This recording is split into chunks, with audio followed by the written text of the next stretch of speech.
ഈ മഴ ഇങ്ങനെ പെയ്തുകൊണ്ടിരുന്നാൽ ശരിയാവില്ലല്ലോ. പണം മുഴുവൻ പോവുമല്ലോ. ഇന്നത്തെ മുഴുവൻ കഷ്ടപ്പാടും വെറുതെയാവും. പെട്ടെന്ന് യശ്പാലിന്റെ കണ്ണ് സൈഡിൽ കിടക്കുന്ന ബോധമില്ലാത്ത പെൺകുട്ടിയിലേക്ക് പോയി. ഇവളെ കണ്ടാലറിയാം ഏതോ വലിയ വീട്ടിലെ കുട്ടിയാ. ഇല്ലില്ല, ശ്വാസമുണ്ടല്ലോ, പൾസും ഉണ്ട്. എന്തൊരു മണമാണിത്! ദൈവമേ, ഇങ്ങനെ മണക്കണമെങ്കിൽ ഇവളെ എത്ര കുടിച്ചിട്ടുണ്ടാവും. ആരെങ്കിലും എന്നെ ഇപ്പൊ ഇവളുടെ കൂടെ കണ്ടാ മതി. ഈശ്വരനാണെ ഞാൻ പെടും. പക്ഷെ ഇവളെങ്ങനെ രാത്രിയിൽ ഒറ്റയ്ക്ക് വിടാൻ പറ്റില്ലല്ലോ. ഇനിയിപ്പോ എന്തു ചെയ്യും? ഇല്ല, എന്റെ മനസാക്ഷി സമ്മതിക്കുന്നില്ല. ഇങ്ങനൊരു സുന്ദരിയായ പെണ്ണിനെ രാത്രിക്ക് ഒറ്റയ്ക്ക് വിടാൻ യശ്പാലിന് സാധിച്ചില്ല. അതിനാൽ അവളെ വീട്ടിലേക്ക് കൊണ്ടുപോകാം എന്നവൻ വിചാരിച്ചു. ചുരുക്കി പറഞ്ഞാൽ ആ രാത്രിയായിരുന്നു യശ്പാലിന്റെ ജീവിതം മുഴുവൻ മാറ്റിമറിച്ച നിമിഷം. എങ്ങനെയെന്ന് നോക്കാം. 2 ദിവസം മുമ്പ് രാത്രി സമയം. മുംബൈ നഗരം മെല്ലെ മെല്ലെ ഇരുട്ടിലേക്ക് പോകുന്ന സമയം. കടൽ തീരത്തുള്ള ചെറിയ കടകളെല്ലാം അടയ്ക്കാനുള്ള ഒരുക്കത്തിലായിരുന്നു. അതിലൊന്ന് യശ്പാലിൻ്റേത്. എല്ലാവരും വിളിക്കുന്ന പോലെ യാഷിന്റെ കടയായിരുന്നു. ഏയ് ചായക്കടക്കാരാ, ഒരു മസാല ചായ ഉണ്ടാക്കി ചേട്ടാ. അയ്യോ ചേട്ടാ, സോറി, കട അടച്ചു, ചായയും കഴിഞ്ഞു. ഒരു കാര്യം ചെയ്യ്, നിങ്ങൾ നാളെ രാവിലെ വാ, നല്ല കിടിലൻ ഇഞ്ചി ഏലക്ക ചായ ഉണ്ടാക്കാം. എനിക്കിപ്പോഴല്ലേ ചായ കുടിക്കാൻ തോന്നുന്നേ, എന്നിട്ട് നീ നാളെ വരാൻ പറയുന്നു. ശരി, ഇതൊക്കെ വിട്ടേക്ക്. എൻ്റെ വീട് ഇവിടെ അടുത്താ, ബൈക്കും ഉണ്ട്. വരൂ, നിങ്ങൾക്ക് എൻ്റെ വീട്ടിൽ ഞാൻ ഉണ്ടാക്കിത്തരാം ചായ. ഓ ഇല്ല, പിന്നെ കുടിക്കാം. അയ്യോ മടിക്കണ്ട, വരൂ, എൻ്റെ വീട് ഇതവിടെ അടുത്താ. ഇവിടെ കടൽക്കരയിൽ തന്നെ, കടലിന് നേരെ. ബീച്ച് സൈഡിലോ? അതെ, കടലിൻ്റെ അടുത്ത് തന്നെ. വിൻഡോയിൽ നിന്ന് നോക്കിയാൽ കടൽ കാണാം. കിടലും വ്യൂ ഉണ്ട്. നീ ചായക്കൊപ്പം വേറെ ഒന്നും കുടിച്ചിട്ടില്ലല്ലോ അല്ലേ? ഇല്ല ചേട്ടാ, ഞാൻ സത്യമാണ് പറയുന്നത്. നിങ്ങളാണ് അല്ലെങ്കിൽ ഞാനാണ് സത്യം. എന്താ അവിടെ കുറെ കുടിലുകൾ കാണുന്നില്ലേ? അതിലൊന്നാണ് എൻ്റെ വീട്. കുടിലാണോ? നീ നല്ല തമാശക്കാരനാണല്ലോ. ശരി, എന്നാ ഞാൻ പോട്ടെ. ആ തീർച്ചയായും. ഇതാണ് ഫൈസാൻ മിയാൻ. അവൻ്റെ വടാപ്പാവ് ബിസിനസ് ഇക്കഴിഞ്ഞ ദിവസങ്ങളിൽ കുറച്ച് സ്ലോ ആയിരുന്നു. നീ അത് കിടലിനായി ഹാൻഡിൽ ചെയ്തു. ഇല്ലെങ്കിൽ അയാൾ ഇന്ന് നിന്നെ കൊണ്ട് ചായ ഉണ്ടാക്കിച്ചേനെ. അതുകൊണ്ടാണ് മിയാൻ ആളുകൾ നമ്മുടെ കടയിൽ ഇങ്ങനെ വിശ്വാസത്തോടെ വരുന്നത്. അതാണ് റെപ്യൂട്ടേഷൻ. അത് നമ്മൾ ഉണ്ടാക്കണം. ശരി മോനെ. ഏയ് യശ്പാൽ, ഞങ്ങൾക്ക് 1-2 ടിപ്പുകളൊക്കെ താ. ഇന്നത്തെ ബിസിനസ്സൊക്കെ മോശമാണ്. പിന്നെ നല്ല ബിസിനസ് നടക്കണമെങ്കിൽ ഇന്നത്തെ കുട്ടികളുടെ രുചി മനസ്സിലാക്കണം. വെറൈറ്റി വേണം. അപ്പോൾ ബിസിനസ് താനേ ഉണ്ടാവും. വാവ് യശ്പാൽ, നീ പറയുന്ന ഡയലോഗൊക്കെ വേറെ ലെവലാണേ. ഇതൊന്നും ഡയലോഗല്ല മിയാൻ, ബിസിനസ് മൈൻഡിൽ ചിന്തിക്കുന്നതാണ്. മനസ്സിലായോ? നീ ഇവിടെ ചായ വെറ്റിരിക്കുന്നത് എന്തിനാ? ഫിലിം ഇൻഡസ്ട്രിയിലൊക്കെ പൊയ്ക്കോടെ നിനക്ക് കിടലിനായി സംസാരിക്കാനും അറിയാം. നിന്റെ ലുക്കും പൊളിയാണ്. നീ ശരിക്കും ബോളിവുഡ് മെറ്റീരിയലാടാ. ബോളിവുഡിൽ എൻ്റെ അമ്മാവനാണല്ലോ ഇരിക്കുന്നത്. പണമിറക്കി എന്നെ നായകനാക്കാൻ. നീ ഇപ്പോൾ വീട്ടിലേക്ക് പോ. അവൾ നിന്നെ പുറത്ത് കാത്തിരിപ്പുണ്ട്. പൊയ്ക്കോ, നാളെ കാണാം. അയ്യോ ശരി, നീ ഒന്ന് ആലോചിക്ക്. ജീവിതത്തിൽ അധികം ആഗ്രഹങ്ങളൊന്നും ഇല്ലാതിരുന്നിട്ടും യശ്പാൽ തനിക്ക് കിട്ടുന്ന ചെറിയ വരുമാനത്തിൽ സന്തോഷവാനായിരുന്നു. അവൻ്റെ ഏക ശ്രമം ലോകത്തിനു മുന്നിൽ നല്ല മനുഷ്യനായി സത്യസന്ധനായി ഇരിക്കുക എന്നതായിരുന്നു. ഈ മഴ എങ്ങനെ പെയ്തുകൊണ്ടിരുന്നാൽ ശരിയാവില്ലല്ലോ. പണം മുഴുവൻ പോവുമല്ലോ. ഇന്നത്തെ മുഴുവൻ കഷ്ടപ്പാടും വെറുതെയാവും. പെട്ടെന്ന് യശ്പാലിൻ്റെ കണ്ണ് സൈഡിൽ കിടക്കുന്ന ബോധമില്ലാത്ത പെൺകുട്ടിയിലേക്ക് പോയി.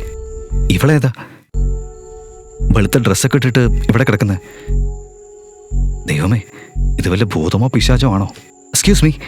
ഏയ് ഗേൾ, എഴുന്നേക്കുന്നില്ലല്ലോ ദൈവമേ. ഇത്ര സുന്ദരിയും വിലയേറിയ ഡ്രസ്സും ഇട്ടാണല്ലോ കിടക്കുന്നത്. ഇവളെ കണ്ടാലറിയാം ഏതോ വലിയ വീട്ടിലെ കുട്ടിയാ. ഇല്ല, ശ്വാസമുണ്ടല്ലോ, പൾസും ഉണ്ട്. എന്തൊരു മണമാണിത്! ദൈവമേ, ഇങ്ങനെ മണക്കണമെങ്കിൽ ഇവൾ എത്ര കുടിച്ചിട്ടുണ്ടാവും. ആരെങ്കിലും എന്നെ ഇപ്പൊ ഇവളുടെ കൂടെ കണ്ടാ മതി.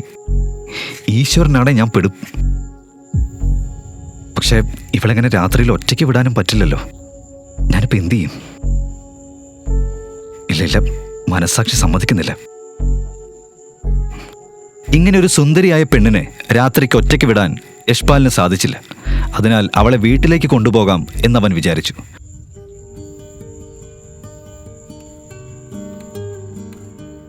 പക്ഷേ ആ രാത്രി യശ്പാലിന്റെ ജീവിതം മുഴുവൻ മാറി മറഞ്ഞു. എങ്ങനെയെന്ന് നോക്കാം.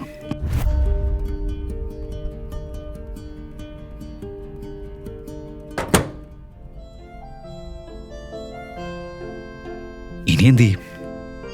ജാക്കറ്റ് എടുത്താലോ? യാഷ് തൻ്റെ ജാക്കറ്റ് എടുത്തു. ബോധമില്ലാതെ കിടക്കുന്ന അവളെ കട്ടിലിൽ കിടത്തി. ആ പെൺകുട്ടിക്ക് ഏകദേശം 21-22 വയസ്സുണ്ടായിരിക്കും. അവളൊരു വെളുത്ത ഡിസൈനർ ഡ്രസ്സാണ് ഇട്ടിരുന്നത്. അതിന് ഏകദേശം യശ്പാലിൻ്റെ 6 മാസം സാലറിയുടെ വിലയുണ്ടാകും. അവൾ അടിച്ച വില കൂടിയ പെർഫ്യൂമിൻ്റെ മണം റൂം മുഴുവൻ നിറഞ്ഞിരുന്നു. ഇത്ര വലിയ പണക്കാരിയായി ഇവൾക്ക് എന്ത് സന്തോഷമാണ് ഇതിൽ നിന്ന് കിട്ടുന്നത്? കുടിച്ച് തളർന്ന് ബോധമില്ലാതെ എവിടെയോ കിടക്കുന്നു. എന്താണിതൊക്കെ? ഇവളെ അവൻ വീട്ടിലേക്ക് കൊണ്ടുവന്നില്ലായിരുന്നെങ്കിൽ അങ്ങനെ ഒരു ഒറ്റപ്പെട്ട സ്ഥലത്ത് അവൾ മറ്റാരുടെ കയ്യിൽപ്പെടാൻ സാധ്യതയുണ്ടായിരുന്നുവെന്ന് അവൻ ഭയപ്പെട്ടു. അയ്യോ, എൻ്റെ വസ്ത്രങ്ങൾ മുഴുവൻ നനഞ്ഞല്ലോ. ഞാനും ഒന്ന് തുണി മാറാം.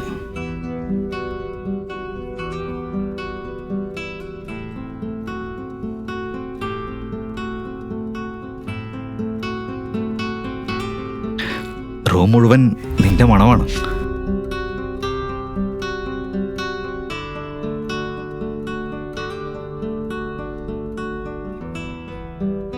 ഇവളെ ഇനി വീട്ടിലേക്ക് എങ്ങനെ അയക്കും? ഫോണില്ല, ID ഇല്ല, അതും ഇത്രയും മദ്യലഹരിയിൽ. ഇവൾ ഇനി 10 മണിയായാലും എഴുന്നേക്കില്ല. വസ്ത്രം മുഴുവൻ നനഞ്ഞിട്ടുമുണ്ട്. ഇത് മാറ്റിയില്ലെങ്കിൽ പനി പിടിക്കും. ദൈവമേ, എന്തിനാണ് ഇങ്ങനെയൊരു കുടുക്ക് എനിക്ക് തന്നത്? ഇവളുടെ വസ്ത്രം എങ്ങനെ മാറ്റും ഇപ്പോൾ?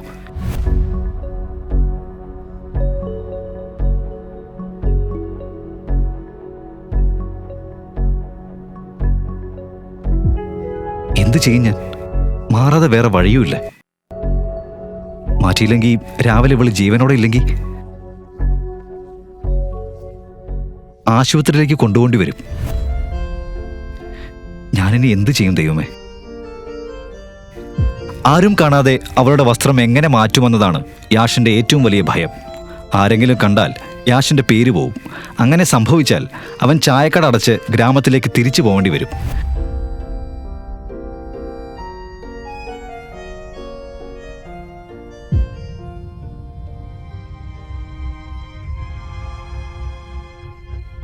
ദൈവമേ, ഞാൻ പെട്ടുവെന്ന് തോന്നുന്നേ.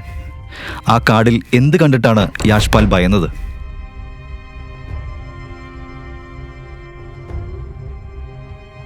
രാത്രി 2:30-ക്ക് ആരാണ് വാതിൽ മുട്ടുന്നത്? വാതിൽ തട്ടിയത് കേട്ട് യാഷിന്റെ ഉത്കണ്ഠ കൂടി. പരിചയമില്ലാത്ത പെൺകുട്ടി ഒപ്പമുണ്ടെന്ന് ആരെങ്കിലും കണ്ടാൽ വലിയ പ്രശ്നമുണ്ടാകും എന്നതായിരുന്നു അവന്റെ ഭയം. യശ്പാൽ സാറേ, ഈ സമയം ശ്രുതി എങ്ങനെ ഇവിടെ വന്നു? ഈ മുറിയിൽ ഒരു പെൺകുട്ടിയുണ്ടെന്ന് അവൾ അറിഞ്ഞ? ദൈവമേ, അത് മതി പിന്നെ എൻ്റെ മാനം പോവാൻ. ഉറങ്ങിയോ സാറേ? വാതിൽക്കൽ നിന്ന ആ പെൺകുട്ടി അയൽവാസിയും യാഷിന്റെ നല്ല സുഹൃത്തുമായിരുന്നു. എന്തുപറ്റി? ഞാൻ വസ്ത്രം മാറുമായിരുന്നു. നീ ഓക്കെ അല്ലേ? സമയം 2:30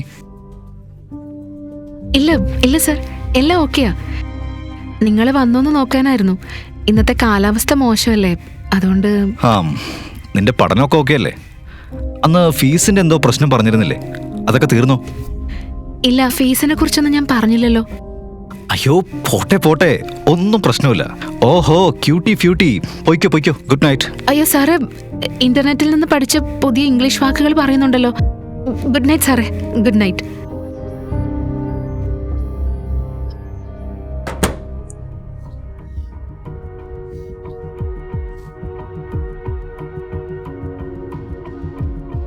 നീ എങ്ങനെ കറക്റ്റ് എൻ്റെ മുന്നിൽ വന്ന് പെട്ടത്?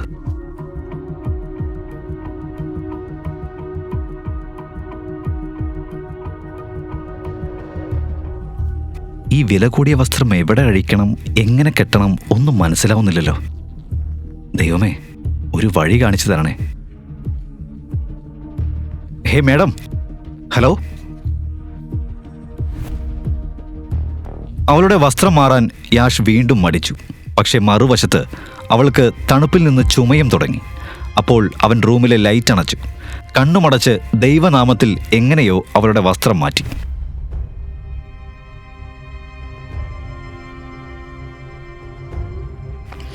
ദൈവമേ,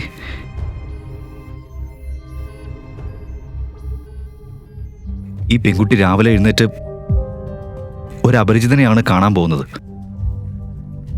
അപ്പോൾ ഇവൾ നിലവിളിക്കും, നേരെ എന്നെ അടിച്ച് താഴോട്ട് വിടും. ദൈവം എല്ലാം കാണുന്നുണ്ടല്ലോ. ഞാൻ നല്ലത് മാത്രമേ ചെയ്തിട്ടുള്ളൂ.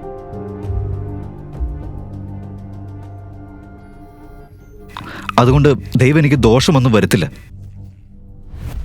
ഈ നല്ല കാര്യം ചെയ്തതിന് മാഡം എനിക്ക് പ്രതിഫലം തരുമായിരിക്കും. എനിക്ക് വിശ്വാസമുണ്ട്. അതായത് എന്നിൽ ഇംപ്രസ്ഡ് ആയിട്ട് അവൾ എന്നെ വിവാഹം കഴിച്ചാലോ? അതും സംഭവിക്കാലോ. ആ കാർഡ് കണ്ടപ്പോൾ തന്നെ യാഷിന് മനസ്സിലായി അത് സാധാരണ കാർഡല്ലെന്ന്.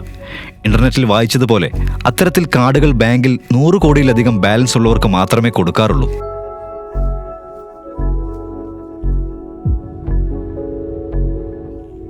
കിയാര അഗർവാൾ.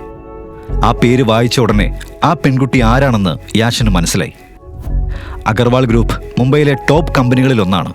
ആ പെൺകുട്ടി അതേ കുടുംബത്തിലെ അംഗമായിരുന്നു.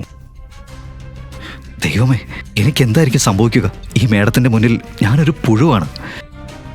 എന്നിട്ടാണ് ഞാൻ വിവാഹം സ്വപ്നം കാണുന്നത്. ആ രാത്രി മുഴുവൻ അവൻ തിരിഞ്ഞും മറിഞ്ഞും കിടന്നു. അവൻ ഉറങ്ങാനായില്ല. അവൻ അറിയാതെ തന്നെ അവൻ കിയാരയിലേക്ക് ആകർഷിക്കപ്പെടാൻ തുടങ്ങി.